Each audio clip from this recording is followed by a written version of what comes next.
So let's have while waiting for our check-in, we're here at Jensan International Airport. Let's review summary of rights of air passengers. Major rights of an air passenger.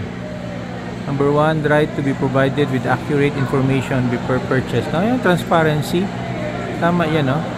Then right to receive the full value of the service purchase. No, that's okay. Self-explanatory.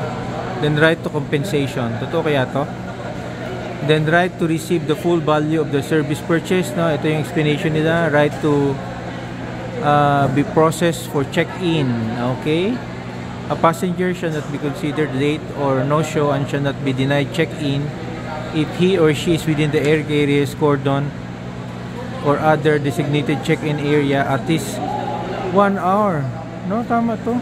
Before the published estimated time of departure or within the prescribed time set by the air carrier.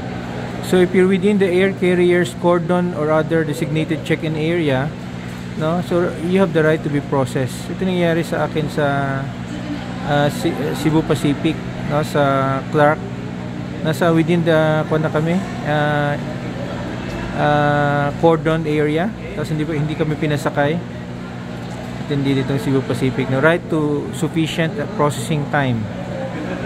Check-in counters in international airports and in other airports designated by the DOTC must be open at least 2 hours before the expected time of departure. Then you have separate dedicated counter must be open for flight clearing.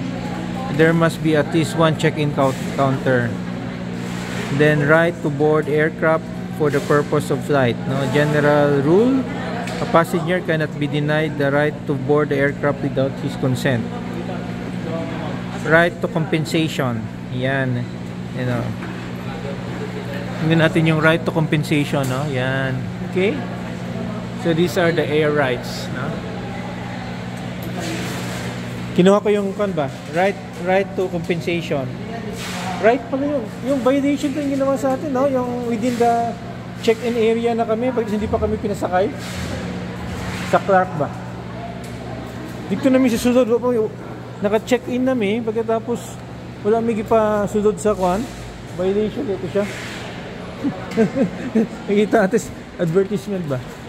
So we're here inside Jensan, no, airport. Yun.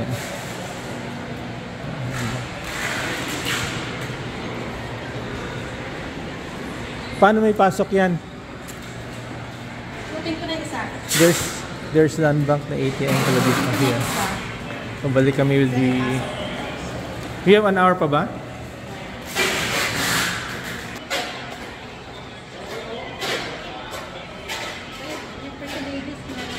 Huh? The beautiful ladies, welcome.